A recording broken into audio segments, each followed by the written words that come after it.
Episode 11મો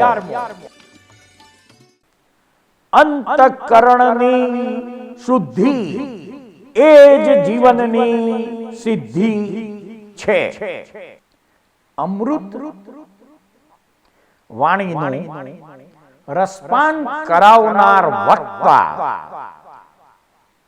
પરમ પૂજ્ય શ્રી 1008 અધ્યાત્મ યોગી શ્રી કમલેશ કાંતિલાલ દવે. અજ્ઞાન તિમિરાંધસ્ય જ્ઞાનાંજન શલાકયા ચક્ષુરુન્મીલિतं યેન તસ્મૈ શ્રી ગુરુવે નમઃ. જ્ઞાનની અંજનશળીથી આંખ ખોલનાર, દિવ્ય દ્રષ્ટિ આપનાર અને અજ્ઞાનના અંધકારમાંથી જ્ઞાન પ્રકાશના માર્ગે લઈ જનાર સદ્ગુરુને નમસ્કાર.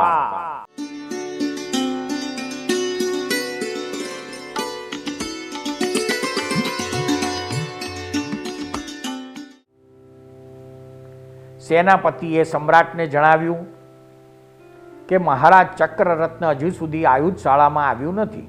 મંત્રીજી, સી વાત છે? મારા ભાઈઓનું રાજ્ય પણ હવે સ્વતંત્ર રહ્યું નથી, તો હવે શું નડે છે? એવો કયો વીર બાકી રહી ગયો કે જેણે હજુ સુધી પોતાની જાતને સ્વતંત્ર કરી રાખી છે? સમ્રાટે પ્રધાનમંત્રીને પૂછ્યું, સ્વામી, બીજું કોઈ નથી, ફક્ત આપના નાના ભાઈ શ્રી બાહુબલીજી જ બાકી છે. તેમણે આપની આજ્ઞા સ્વીકારવાની ના પાડી છે. બીજી બાજુ ભાઈ સાથે યુદ્ધ કરવું પણ સારું નથી, પરંતુ તેઓએ ફરીથી બાહુબલીની પાસે દૂત મોકલ્યો. તેઓ મોટા ભાઈની આજ્ઞા માની લે તો બરોબર છે, નહીં તો શિક્ષા કરવી જ પડશે. આમ કરવામાં લોક અપવાદ નહીં રહે. આ રીતે દૂતને બાહુબલીજી પાસે મોકલ્યો. બાહુબલીજી અનેક રાજાઓ અને મંત્રીઓની સાથે બેઠા હતા. રાજદૂતે ભરત મહારાજની 6 ખંડ સાધના, રાજ્યાભિષેક, કુશળ મંગળના સમાચાર આપ્યા અને પછી નમ્રતાપૂર્વક આ પ્રમાણે કીધું, જેની સેવામાં 9 નિધાન અને 14 રત્નો છે, હજારો દેવો જેની સેવા કરી રહ્યા છે અને 6 ખંડ જેની આજ્ઞા શિરોધાર્ય ગણે, તે પરમ ઈશ્વરશાહી મહારાજા ધીરાજના આનંદ અને ક્ષેમ કુશળતાનું તો કહેવું જ શું. તેમની આજ્ઞામાં રહેનારને પણ સુખ શાંતિ મળે છે. આટલી ઉત્કૃષ્ટ વૃદ્ધિ પ્રાપ્ત થઈ છે, છતાં તેમને સુખનો અનુભવ થતો નથી. જે ગૃહસ્થના ઘરે આનંદ ઉત્સવ હોય, કુટુંબ પરિવારમાં દૂર દૂર રહેલા લોકો પણ જે ઉત્સવમાં ભાગ રહી રહ્યા હોય, તે મંગલ પ્રસંગ પર તેનો ભાઈ આવે નહીં, ભાગ ન લે અને દૂર જ રહી જાય, તો તે ગૃહસ્થને સુખનો અનુભવ કેમ થાય? ભરતે સતત 60,000 વર્ષ સુધી 6 ખંડની સાધના કરી. તેની સિદ્ધિના માનમાં રાજ્યાભિષેક મહોત્સવ કર્યો. આ ઉત્સવમાં દૂર દૂરથી લોકો આવ્યા. દેવો અને ઇન્દ્રો પણ આવ્યા, પરંતુ તેમના પોતાના જ ભાઈઓ ન આવ્યા. મહારાજા આપ બધાની રાહ જોઈ રહ્યા હતા. આપ ન આવ્યા, તેથી ભરત મહારાજાના મનમાં અશાંતિ થાય તે સ્વાભાવિક છે. મહારાજાએ પોતાના ભાઈઓને બોલાવવા માટે દૂત મોકલ્યા, પરંતુ કોઈ ન આવ્યું. આપ સિવાય બધા ભાઈઓએ ભગવાનની સેવામાં જઈને સર્વવીરતીનો સ્વીકાર કરી લીધો છે. ભરત મહારાજા આ બધા ભાઈઓના બંધુ પ્રેમથી વંચિત રહી ગયા. હવે તેમના આપ એક જ ભાઈ છો, જેમની પાસેથી તેમને ભાતૃપ્રેમની આશા છે. આપ જ તેમનો બંધુ પ્રેમ સફળ કરી શકો છો. આથી આપ ત્યાં પધારીને તેમનો પ્રેમ સફળ કરો. મહારાજા ધીરાજ ભરતેશ્વરે આપને ભાઈ તરીકે બોલાવ્યા. તેમની પાસે ઉપસ્થિત થઈને તેમની આજ્ઞાનું પાલન કરો. આપે પધારવાનો અને ચક્રવર્તી મહારાજની આજ્ઞાને નહીં સ્વીકારવાનો જે અવિનય કર્યો છે, તે મહારાજા ધીરાજ તો સહન કરી લે, પરંતુ જનતા પર તેની કેવી ખરાબ અસર પડે. નિંદક લોકોને નિંદા કરવાની તક મળે છે અને તે નિંદારૂપી કીચડના છાંટા જ્યારે ભરત રાજા સુધી પહોંચે છે ત્યારે તેમને પણ દુઃખ થાય છે. આપના પધારવાથી ખરાબીનું આ ચિત્ર બંધ થઈ જશે અને બંધુ પ્રેમની ધારા અખંડ રહેશે. રાજદૂતની વાત સાંભળી બાહુબલીજી બોલ્યા, હે દૂત, તમે બરાબર કહો છો. તમે તમારું પ્રયોજન ખૂબ યોગ્યતાપૂર્વક વિનય સાથે જણાવ્યું, પણ હું માનું છું કે મોટા ભાઈ ભરત પિતા સમાન સેવ્ય છે, તેવો અમારો બંધુ પ્રેમ ઈચ્છે છે એ પણ યોગ્ય છે. મોટા મોટા રાજા મહારાજાઓ અને દેવો મોટા ભાઈ ભારતની સેવા કરે છે, તે મહાન વૃદ્ધિના માલિક છે. તેઓ મારા જેવા અલ્પવૃદ્ધિવાળા નાના ભાઈના આવવાથી શરમાઈ ન જાય એ વિચારે હું ન આવ્યો. મોટા ભાઈ બીજાના રાજ્યો પર પોતાનો કબજો જમાવવા 60,000 વર્ષ સુધી કાર્યરત રહ્યા અને પોતાના નાના ભાઈઓના નાના રાજ્યોને પોતાના કબજામાં લેવા માટે તેમના બધા ભાઈઓની પાસે દૂત મોકલ્યા. જો તેમના મનમાં બંધુ પ્રેમ હોય તો પોતાના ભાઈઓની પાસે દૂત મોકલીને રાજ્ય મેળવવાની અથવા તો યુદ્ધની ઈચ્છા પ્રગટ શા માટે કરત? મારા અન્ય નાના ભાઈઓએ મોટા ભાઈની સાથે યુદ્ધ નહીં કરવાની શુભ ભાવનાથી જ પોતાનું રાજ્ય ત્યાગીને પિતાજીનું અનુસરણ કર્યું. તેઓ મહાન સત્વશાળી હતા. તમારા સ્વામીએ નાના ભાઈઓને તજેલા રાજ્ય પર પોતાનો અધિકાર સ્થાપીને જે લોભવૃત્તિ બતાવી તે તેમના બંધુ પ્રેમનું ઉદાહરણ છે કે રાજ્ય લોભનું? ચતુર્દૂત ભરતેશ્વરે શું આવા જ શુભ ભાવોથી તને મારી પાસે મોકલ્યો છે? પોતાના બંધુ પ્રેમના દાવાથી તેઓ મારી પાસેથી રાજ્ય છીનવી લેવા માગે છે, પરંતુ અહીં તેમની ચાલ સફળ નહીં થાય. હું નાના ભાઈઓની જેમ રાજ્યનો ત્યાગ કરીને ચાલ્યો જવાનો નથી. હું માનું છું કે ગુરુજન જ્યેષ્ઠ વ્યક્તિ સેવ્ય છે, પણ જો પોતાના ગુરુપણામાં હોય તો જ, મનમાં સ્વાર્થની મલિનતા આવવા ન દે તો જ ગુરુજન છે. ગુણસંપન્ન ગુરુજનો જ પૂજ્ય છે. તેઓ ગુરુપદની આડમાં સ્વાર્થની સાધના કરીને ગુરુપણાના ગુણોથી રહિત થાય છે. તેમને આદર સત્કાર આપવા શરમજનક છે, વિવેકહીનતા છે. હું એવી વિવેકહીનતાથી બચવા ઈચ્છું છું જેના મનમાં કાર્ય અકાર્ય, યોગ્ય અયોગ્ય અને સદગુણોને સ્થાન ન હોય. એવા નામધારી ગુરુજનો તો ત્યાજવા યોગ્ય જ હોય છે. જો હું મોટા ભાઈના સંબંધે તેમની આજ્ઞાનું પાલન કરું તો પણ તે ભાતૃ સંબંધ રહેવાનો નથી. પછી રાજ્યને કારણે અમારો સંબંધ સ્વામી સેવક સંબંધ તરીકે જ જગતમાં પ્રખ્યાત થશે. મને ખબર છે કે ભરતને ઇન્દ્ર પણ પોતાનું અડધું શાસન આપીને સન્માને છે, પરંતુ એ તો પિતાશ્રીનો જ્યેષ્ઠ પુત્ર હોવાને લીધે સન્માને છે. માટે મારા મન પર આ વાતનો કોઈ પ્રભાવ પડતો નથી. હું જ્યેષ્ઠ બંધુના મનમાં પ્રેમ નહીં, લોભનો વાસ જોઈ રહ્યો છું. માટે હું તમારી વાત સ્વીકારતો નથી. બાહુબલીની વાત સાંભળીને સુવગે પરિણામનો ચિતાર આપતા કહ્યું, મહારાજ, આપના વિચારો વાસ્તવિકતાથી દૂર છે. ભરત ચક્રવર્તીનો આત્મા મહાન છે અને આપનો ભ્રમ નિર્મૂળ છે. આપ પ્રત્યક્ષ જોઈ રહ્યા છો કે હજારો રાજાઓએ તેમનું સ્મરણ સ્વીકાર્યું છે. તેમના રાજ્યો તો તેમની પાસે જ રહ્યા છે. કોઈનું રાજ્ય પડાવી લેવામાં આવ્યું નથી અને જેણે યુદ્ધ કર્યું તેમને નુકસાન સહન કરવું પડ્યું અને અંતમાં તેઓએ પણ આજ્ઞા સ્વીકારવી જ પડી. શસ્ત્રો ફેંકીને તેઓ શરણે આવ્યા. સમ્રાટે તેમનું સન્માન કર્યું, તેમને અભયદાન આપીને વિદાય કર્યા. તેથી આપ બ્રહ્મનો ત્યાગ કરીને જ્યેષ્ઠ બંધુની આજ્ઞા શિરોધાર્ય કરો. જો આપે મારા નિવેદન પર યોગ્ય નિર્ણય ન કર્યો તો આપને માટે હિતકારી નહીં થાય. આપે એ પણ વિચારી લેવું જોઈએ કે આપ નમ્ર ન બનો તો સમ્રાટના લાખો હાથી, ઘોડા, રથ, કરોડો પગપાળા સૈનિકોની સેનાની સામે આપની અને આપના રાજ્યની શી દશા થશે? મનુષ્યએ શાંતિથી સારી રીતે આગળ પાછળનો વિચાર કરીને કોઈ નિર્ણય પર પહોંચવું જોઈએ. આવેશમાં આવીને કરેલું દુઃસાહસ દુઃખદાયક થાય છે.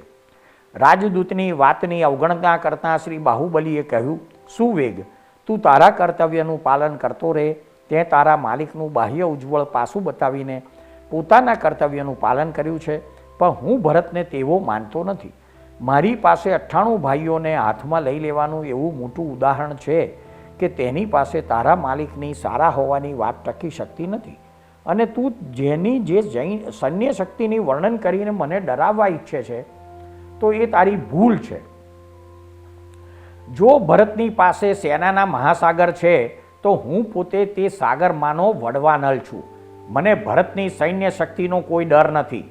મારા બાળપણમાં મેં આ ભરતનો પગ પકડીને તેને આકાશમાં ઊંચે ફેંકી દીધો હતો અને પછી તેને એક ફૂલની જેમ હાથમાં ઝીલી લીધો હતો, જેથી તેના શરીરને ઘા ન વાગે. પરંતુ વિજયના નશામાં તે ભૂતકાળ ભૂલી ગયો છે અને પ્રશંસકોને તેના અભિમાનના શિખર પર બેસાડી દીધો છે. ભલે તું જા, તારા માલિકને કહે, હું તેની ઈચ્છાને અનુકૂળ થવા ઈચ્છતો નથી. શ્રી બાહુબલીજી અને રાજદૂતની વાતો સાંભળીને સભામાં ઉપસ્થિત રાજકુમાર, રાજા, સેનાપતિ વગેરે ગુસ્સે થયા. તેમને રાજદૂતની વાતો તુચ્છ, વિવેક રહિત, રાજા અને દેશનું અપમાન કરનારી અને સહન ન કરી શકાય એવી લાગી. તેઓ રાજદૂતને દંડ આપવા માટે તૈયાર થઈ ગયા. સુવેગ રાજ્યસભામાંથી નીકળીને પોતાના રથ પાસે આવ્યો અને રથ પર ચડીને વિનીતા નગરી તરફ રથ હંકારી ગયો. ભરતના દૂતની વાત તક્ષશિલાના લોકોમાં ફેલાઈ ત્યારે બધે ખળભળાટ મચી ગયો. રાજ્યની કોઈ સૂચના નહીં મળવા છતાં લોકો યુદ્ધની તૈયારી કરવા લાગ્યા. જ્યારે સુવેગ પોતાના રથ પર ચડીને વિનીતા નગરી તરફ જઈ રહ્યો હતો ત્યારે રસ્તામાં તેણે લોકોની હલચલ અને યુદ્ધની તૈયારી જોઈ. નગરજનો જ નહીં, ગામના ખેડૂતો પણ ગુસ્સે થઈને આપમેળે યુદ્ધની તૈયારી કરતા દેખાયા. તેને વિચાર આવ્યો કે બાહુબલીને છંછેડવો ભરતેશ્વરને ભારે પડશે. સુવેગે વિનીતા નગરીમાં પહોંચીને મહારાજા ભરતેશ્વરને પોતાની અસફળતાના સમાચાર જણાવ્યા અને કહ્યું, બાહુબલીજી પણ આપની જેમ મહાબળવાન છે. તેઓ આપની આજ્ઞામાં રહેવા ઈચ્છતા નથી અને યુદ્ધ કરવા તૈયાર છે. તેમની સભાના સામંતો અને રાજકુમાર પ્રચંડ યોદ્ધા છે અને તેઓ મારી વાત સાંભળતા ગુસ્સાથી ભડકી ઉઠ્યા હતા. ત્યાંની પ્રજા પણ આપમેળે જ આપની પર ગુસ્સે થઈને યુદ્ધની તૈયારી કરવા લાગી છે. ત્યાંની આ સ્થિતિ છે મહારાજ. હવે આપ જેમ યોગ્ય સમજો તેમ કરો. રાજદૂતની વાત સાંભળીને ભરત ચક્રવર્તી પ્રસન્ન થયા. તેઓએ કહ્યું, હું જાણું છું સુવેગ, બાહુબલી જેવો શક્તિશાળી મનુષ્ય બીજો કોઈ નથી. તે દેવ દાનવ કોઈથી ડરતો નથી.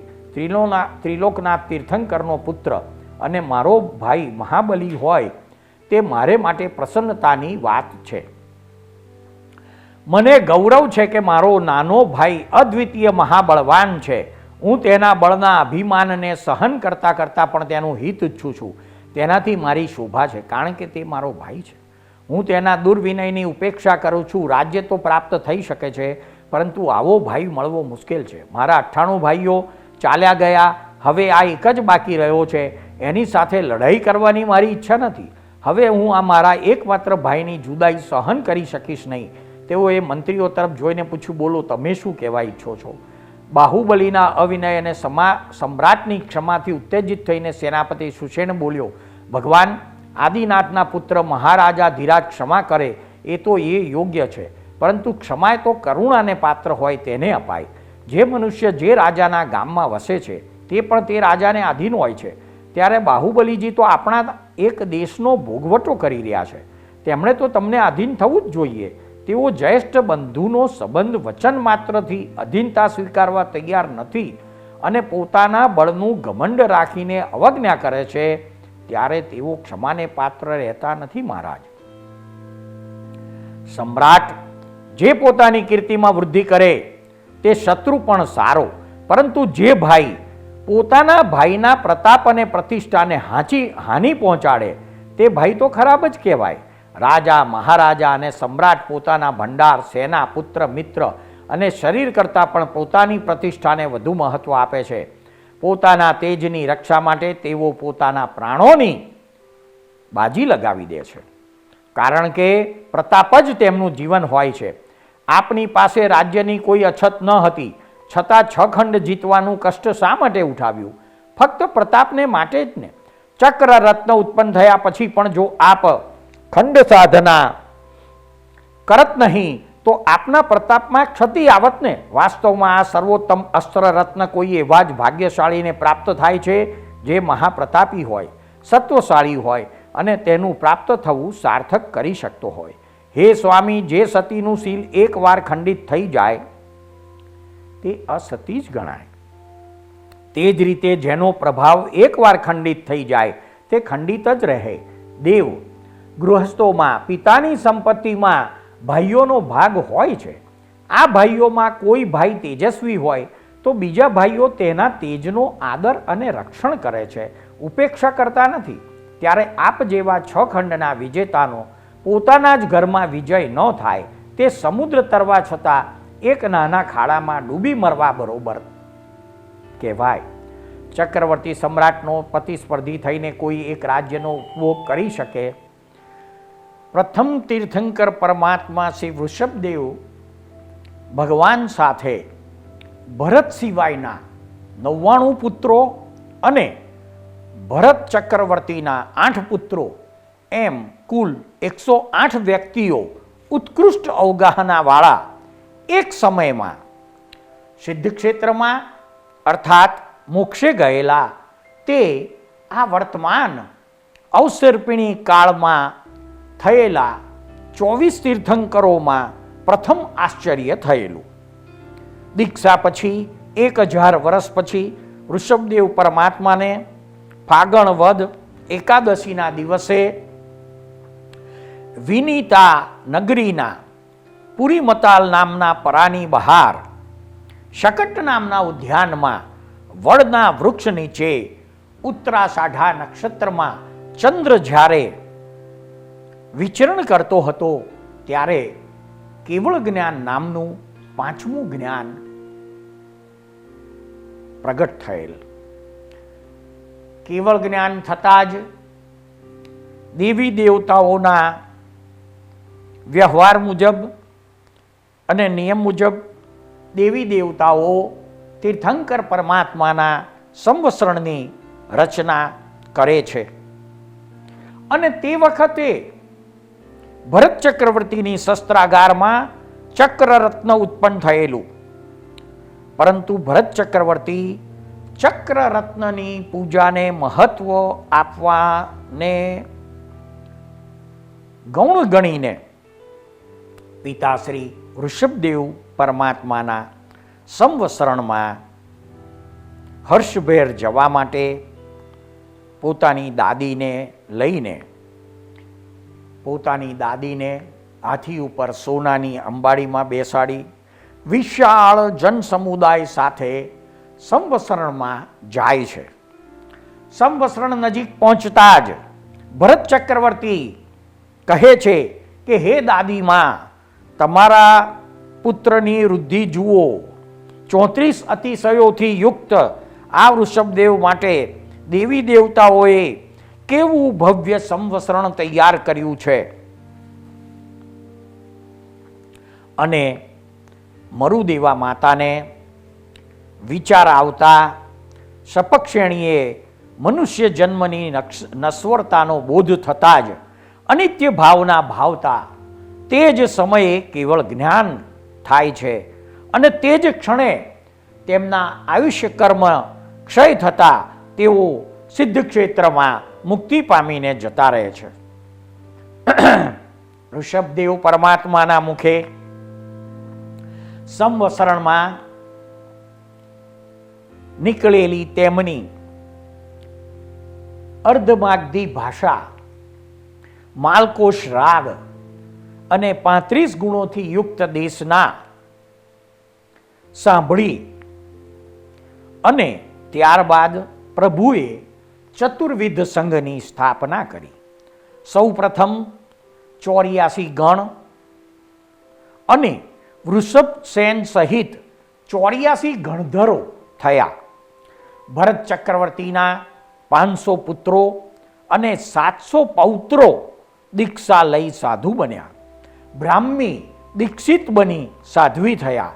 ભરત શ્રાવક બન્યો અને સુંદરી પણ શ્રાવિકા બની. ઋષભદેવ પરમાત્માની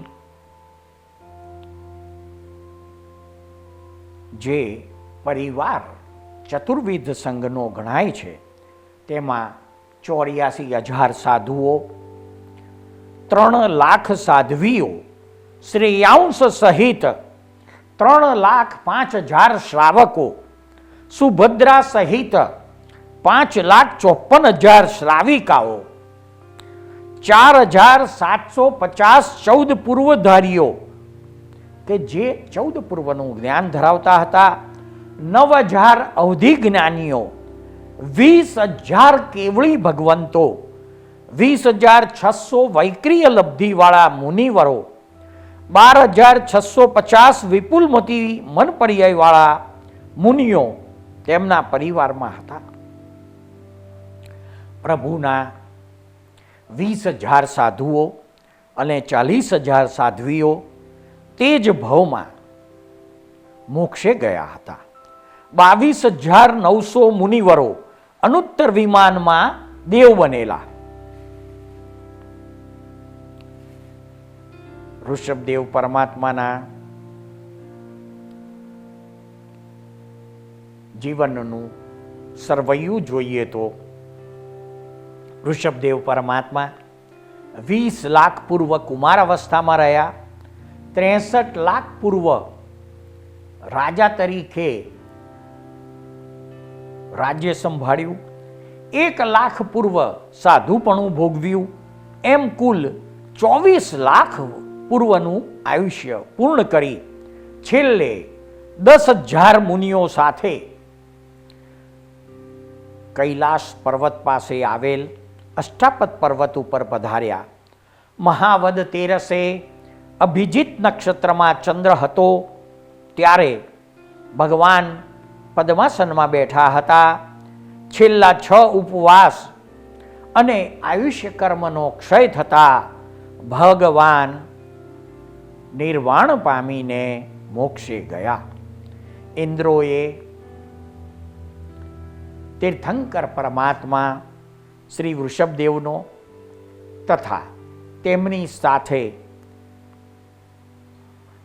નિર્વાણ પામેલા ગણધરોનો અને મુનિઓનો એમ 3 સ્તૂપો બનાવ્યા હતા.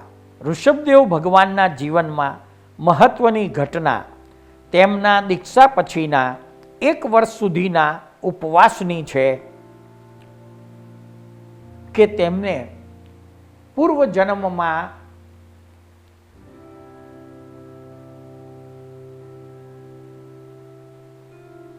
જે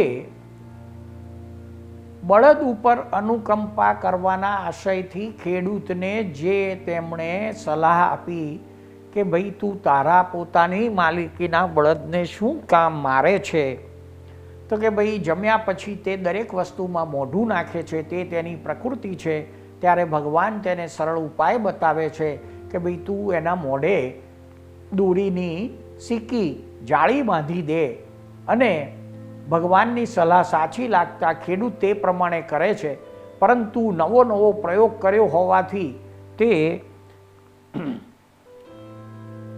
જે મદદગાર નોકર હતો તેને કહેવાનું ભૂલી જાય છે કે ભાઈ તેના મુખે જે સિક્કી બાંધી છે તે કાઢી લેજે.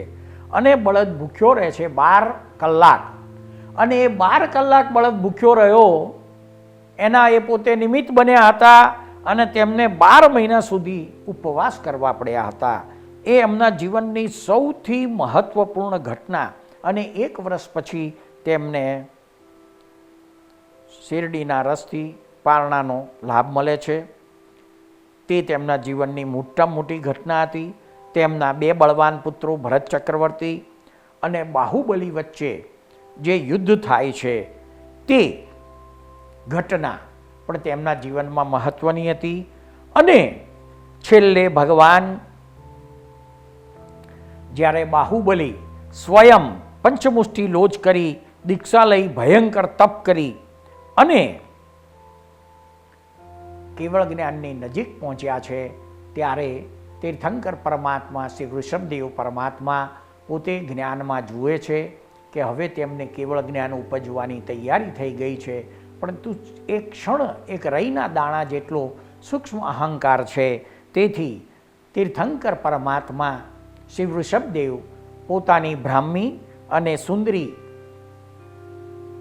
દીકરીને કહે છે કે તમે આ જગ્યાએ જઈને ખાલી એટલું બોલજો કે વીરા ગજથી હેઠા ઉતરો. અને આ શબ્દ સાંભળતાની સાથે જ બાહુબલીનો અહંકાર ક્ષીણ થાય છે અને બાહુબલીને કેવળ જ્ઞાન ઉપજે છે. એ ઘટના પણ તેમના જીવનમાં બહુ જ મહત્વપૂર્ણ બનેલી.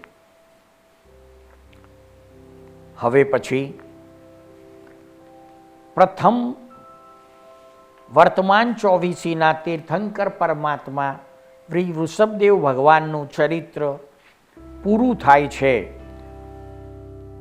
સંસાર એટલે સમસરણ, નિરંતર પરિવર્તન થયા જ કરે છે, તેને સંસાર કહેવાય. સંસાર એટલે ઉપાધિ, આપણું કશુંય નહીં. ઉપાધિના બીજ રોપાય અને ફરી ઉગે, એનું જ નામ સંસાર. જંબુ દ્વીપના ભરત ક્ષેત્રના ભારત દેશમાં જન્મેલા પ્રથમ તીર્થંકર પરમાત્મા શ્રી વૃષભદેવ ભગવાને જે પ્રથમ દેશના આપી હતી, તે પ્રથમ દેશના માં ભગવાને જે વાતો જણાવી હતી તે સાંભળવા, સમજવા પ્રયત્ન કરીશું. વૃષભદેવ ભગવાનને અયોધ્યાના પુરીમતાલ નગરીના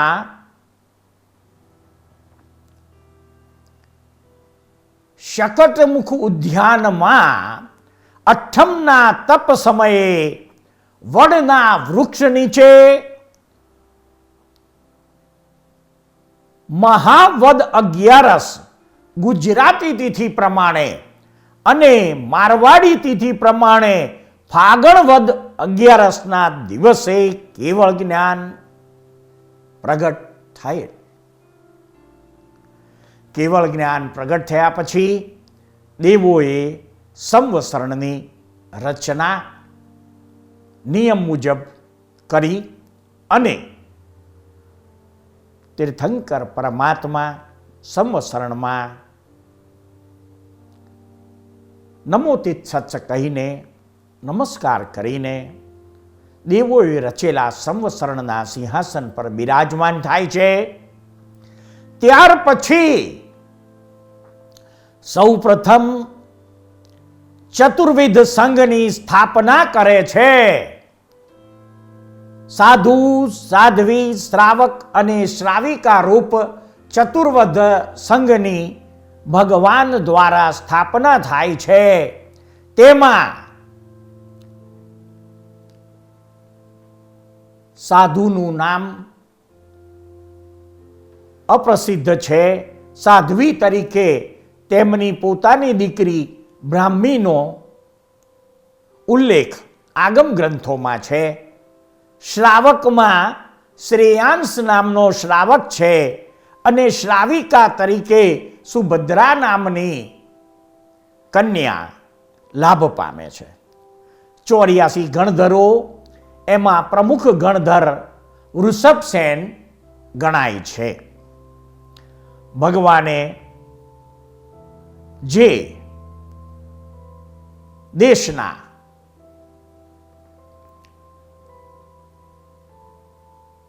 આપી તે દેશનાનો પ્રધાન વિષય શું હતો તો કે યતિ ધર્મ અને શ્રાવક ધર્મ એ આ દેશનાનો પ્રધાન વિષય હતો. આ દેશનામાં ભગવાને ભરત ચક્રવર્તીના પ્રશ્નના સમાધાન રૂપે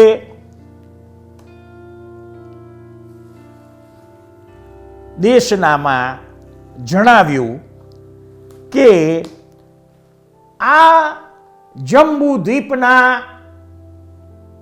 ભરત ક્ષેત્રના ભારત દેશમાં મારા પછી બીજા 23 અરિહંત પરમાત્મા જન્મ લેશે અને તારા સિવાય બીજા 11 ચક્રવર્તી પણ જન્મ ધારણ કરશે.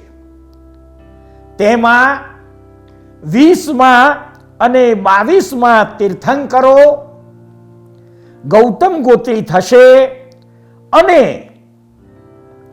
બીજા બધા જ આ 2 તીર્થંકર સિવાયના 22 તીર્થંકરો કાશ્યપ ગોત્રી થશે અને તે સર્વે કેવળ જ્ઞાન પામીને સિદ્ધ ક્ષેત્રમાં મોક્ષે જશે. અને ત્યાર પછી વૃષભદેવ પરમાત્માના મુખે હવે પછી થનારા તમામ વાસુદેવ વિશેની વાત અર્ધભાગી ભાષામાં નીકળે છે, તેને આપણે સાંભળીશું. ચક્રવર્તી રાજાથી અર્ધા પરાક્રમવાળા અર્થાત 3 ખંડ પૃથ્વીને જીતનારા અને ભોગવનારા 9 વાસુદેવો જે જંબુ દ્વીપના ભરત ક્ષેત્રના ભારત દેશમાં જન્મ લેવાના છે, તેના વિશે શ્રી વૃષભદેવ પરમાત્માના મુખે દેશના સ્વરૂપે જે વાત નીકળી તે આપણે જાણીશું. આ 9 વાસુદેવ કૃષ્ણ વર્ણવાળા અર્થાત શ્યામ રંગના થશે. તેમાંના એક 8મા વાસુદેવ કશ્યપ ગોત્રી અને બાકીના 8 વાસુદેવ ગૌતમ ગોત્રી થશે. નિયમથી જ વાસુદેવ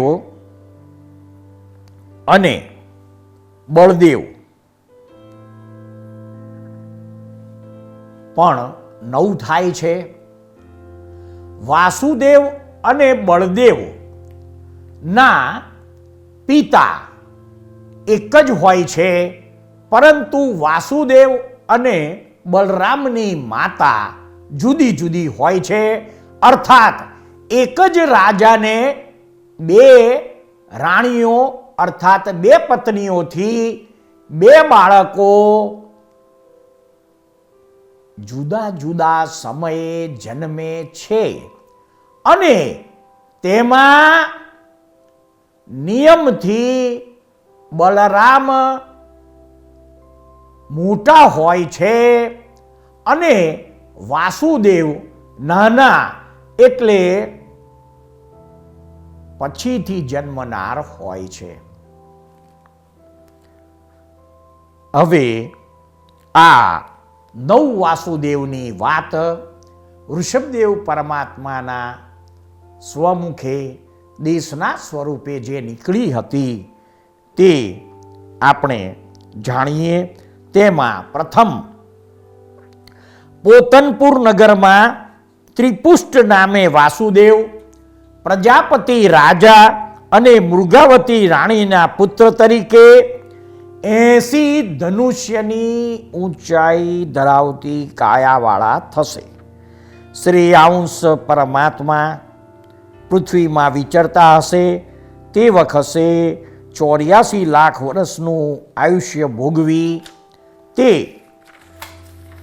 છેલ્લી નરકમાં જશે. દ્વારકા નગરીમાં બ્રહ્મ રાજા અને પદ્માદેવીના પુત્ર તરીકે દ્વિપુષ્ટ નામે બીજા વાસુદેવ થશે. તેમની 70 ધનુષ્યની કાયા અને 72 લાખ વર્ષનું આયુષ્ય થશે. તે વાસુપૂજ્ય પરમાત્માના વિહાર સમયમાં થઈને અંતે 6ઠી નરકમાં જશે. દ્વારકામાં ભદ્ર રાજા અને પૃથ્વી દેવીના પુત્ર તરીકે સ્વયંભૂ નામે ત્રીજા વાસુદેવ 60 ધનુષ્યની કાયાવાળા અને 60 લાખ વર્ષના આયુષ્યવાળા અને વિમલનાથ પરમાત્માને વંદન કરનાર થશે. તે અંતે આયુષ્ય પૂર્ણ કરી છઠ્ઠી નરકભૂમિમાં જશે. તે જ નગરીમાં પુરુષોત્તમ નામે ચોથા વાસુદેવ સોમરાજા અને સીતાદેવીના પુત્ર તરીકે જન્મશે. તેમની 50 ધનુષ્યની કાયા થશે. તેઓ અનંતનાથ પ્રભુના સમયમાં 30 લાખ વર્ષનું આયુષ્ય પૂર્ણ કરી અંતે છઠ્ઠી નરકભૂમિમાં જશે. અશ્વપુર નગરમાં શિવરાજ અને અમૃતા દેવીના પુત્ર તરીકે પુરુષસિંહ નામે 5મા વાસુદેવ થશે, જે 40 ધનુષ્યની કાયા અને 10 લાખ વર્ષનું આયુષ્ય વાળા થશે. ધર્મનાથ જિનેશ્વરના સમયમાં આયુષ્યને પૂર્ણ કરીને તે છઠ્ઠે નરકભૂમિમાં જશે. ચક્રપુરીમાં મહાશીર રાજા અને લક્ષ્મીવતીના પુત્ર પુરુષપુંડરીક નામે છઠ્ઠા વાસુદેવ થશે. તેમની 29 ધનુષ્યની કાયા અને 65,000 વર્ષનું આયુષ્ય થશે. અરનાથ પરમાત્મા અને મલ્લીનાથ પરમાત્માના અંતરમાં આયુષ્ય પૂર્ણ કરી તે છઠ્ઠા નરકમાં જશે. કાશી નગરમાં અગ્નિસિંહ રાજા અને શેષવતી રાણીના પુત્ર દત્ત નામે 7મા વાસુદેવ 26 ધનુષ્યની કાયા અને 56,000 વર્ષના આયુષ્યવાળા થશે. અને તેઓ પણ અરનાથ પરમાત્મા તથા મલ્લીનાથ પરમાત્માના અંતરમાં જ આયુષ્ય પૂર્ણ કરી 5મી નરકભૂમિમાં જશે. અયોધ્યામાં દશરથ રાજા અને સુમિત્રા રામેના પુત્ર તરીકે લક્ષ્મણ નામે 8મા વાસુદેવ થશે. તેમની 16 ધનુષ્યની કાયા અને 12,000 વર્ષનું આયુષ્ય થશે. મુનિ સુવ્રત સ્વામી અને નેમિનાથ તીર્થંકર પરમાત્માના અંતરમાં આયુષ્ય પૂર્ણ કરીને ચોથી નરકભૂમિમાં જશે. મથુરા નગરીમાં વસુદેવ અને દેવકીના પુત્ર તરીકે શ્રી કૃષ્ણ નામે ખ્યાતિ પામેલ 9મા વાસુદેવ 10 ધનુષ્યની ઊંચાઈ ધરાવતી કાયા અને 1,000 વર્ષનું આયુષ્યવાળા થશે. નેમિનાથ પરમાત્માના સમયમાં મૃત્યુ પામીને તેઓ ત્રીજી નરકભૂમિમાં જશે. હવે ભગવાનના મુખે જે 9 વાસુદેવ કયા કયા થશે એની જે વાત નીકળી હતી તે આપણે સાંભળીશું. ભદ્રા નામની માતાથી અચળ નામે પહેલા બળદેવ થશે, જે 85 લાખ વર્ષના આયુષ્યવાળા થશે.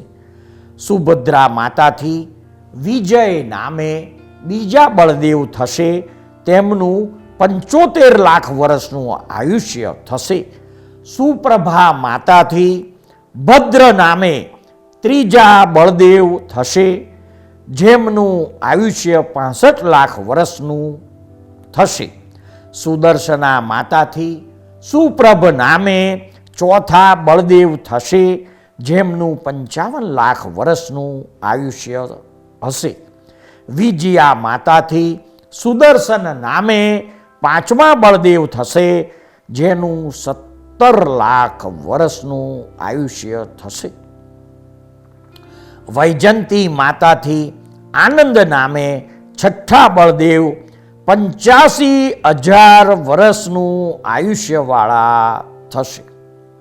જયંતી માતાથી નંદન નામે 7મા બળદેવ થશે, જેને 50,000 વર્ષનું આયુષ્ય થશે.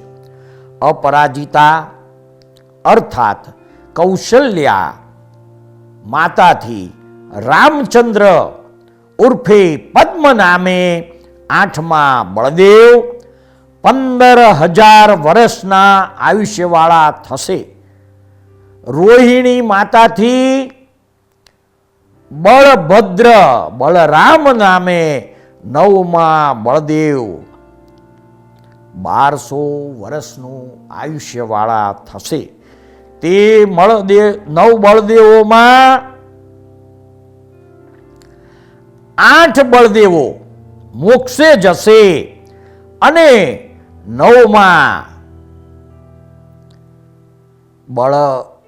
બળરામ બળભદ્ર નામે બળદેવ બ્રહ્મ નામે 5મા દેવલોકમાં જશે.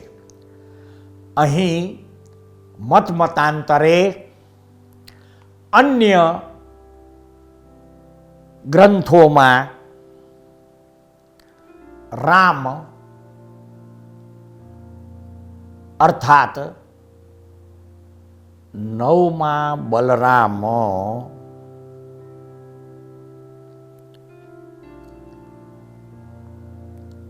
મોક્ષે ગયા તેવું વિવરણ છે. જે વધુ સાચું જાણવું, સનાતન સત્ય કેવળી ગમ્ય જાણવું.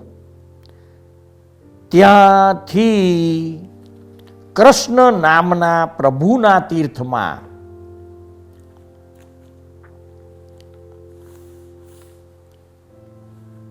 કૃષ્ણ વાસુદેવ જેમ થયા એવી જ રીતે હવે ભગવાનના મુખે 9 પ્રતિવાસુદેવ જે થવાના છે તેમની વાત અર્થાત તેમના નામો નીકળે છે કે અશ્વગ્રીવ, તારક, મેરક, મધુ, નિષ્કુંભ, બળી, પ્રહલાદ, રાવણ અને જરાસંઘ એ 9 પ્રતિવાસુદેવો વાસુદેવના સમયમાં જ થાય છે. નિયમ મુજબ પ્રતિવાસુદેવો ચક્રથી પ્રહાર કરનારા એટલે કે ચક્રના શસ્ત્રવાળા હોય છે અને તેમને તેમના જ ચક્રથી વાસુદેવ મારી નાખે છે.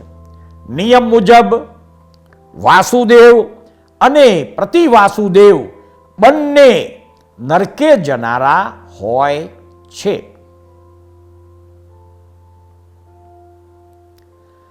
આ પ્રમાણે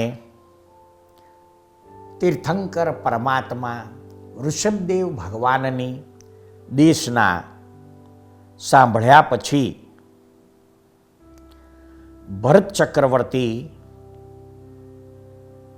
પ્રશ્ન કરે છે કે હે જગતપતિ, 3 જગત એકત્ર થયા હોય એવી આ તિર્યંચ નર અને દેવમય સભામાં કોઈ એવો પુરુષ છે જે આપ ભગવાનની પેઠે તીર્થને પ્રવર્તાવી આ ભરત ક્ષેત્રને પવિત્ર કરશે? ત્યારે વૃષભદેવ પરમાત્માના મુખે વાણી નીકળે છે કે હે ભરત ચક્રવર્તી, તમારો મરીચી નામનો જે પુત્ર છે, જે પહેલો પરિવ્રાજક થયેલો છે, તે આર્ત ધ્યાન અને રૌદ્ર ધ્યાનથી રહિત થઈ સંકિતથી શોભિત થઈ ચતુર્વિધ ધર્મ ધ્યાનનું એકાંતમાં ધ્યાન કરીને રહેલા છે. તેનો જીવ કાદવથી રેશમી વસ્ત્રની જેમ અને નિશ્વાસથી દર્પણની જેમ અધ્યાપી કર્મથી મલિન છે, પરંતુ અગ્નિથી શુદ્ધ થયેલા વસ્ત્રની તથા જાતિવંત સુવર્ણની જેમ તે શુક્લ ધ્યાનરૂપી અગ્નિના સંયોગથી અનુક્રમે શુદ્ધિને પામશે. પ્રથમ તો આ મરીચીનો જીવ જંબુ દ્વીપના ભરત ક્ષેત્રના ભારત દેશમાં પોતનપુર નામના નગરમાં ત્રિપુષ્ટ નામે પ્રથમ વાસુદેવ થશે. અનુક્રમે પશ્ચિમ મહાવિદેહમાં ધનંજય અને ધારિણી નામની રાણીના પુત્ર તરીકે પ્રિય મિત્ર નામે ચક્રવર્તી થશે. અને ઘણો કાળ સંસાર ભમીને આજ ભરત ક્ષેત્રમાં 24મા તીર્થંકર તરીકે મહાવીર નામે જન્મ લેશે. અહીં તીર્થંકર પરમાત્માની દેશના પૂરી થાય છે.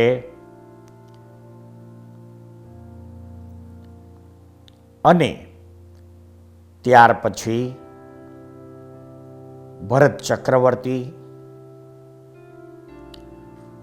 તીર્થંકર પરમાત્મા શ્રી વૃષભદેવને પ્રણામ કરી અને ભવિષ્યમાં 24મા તીર્થંકર થનારા મરીચીને પણ પ્રણામ કરી પોતાની અયોધ્યા નગરીમાં પરત જાય છે. સૃષ્ટિના અદ્ભુત રહસ્યો નામાભિધાનથી અલંકૃત થયેલી સિરિયલના એપિસોડમાં રજૂ થયેલી વાણીને શાંતિથી ધીરજપૂર્વક સાંભળનાર પ્રત્યેક શ્રોતાનો તથા આ સિરિયલ નિહાળનાર પ્રત્યેક દર્શકોનો અમો સાચા અંતસ્કરણપૂર્વક આભાર માનીએ છીએ. જય સચ્ચિદાનંદ.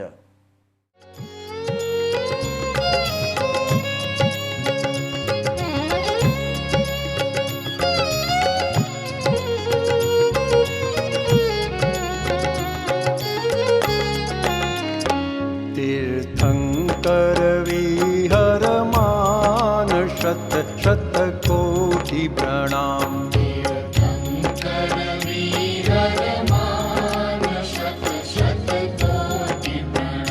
जय कुल्ला केवल ज्ञान.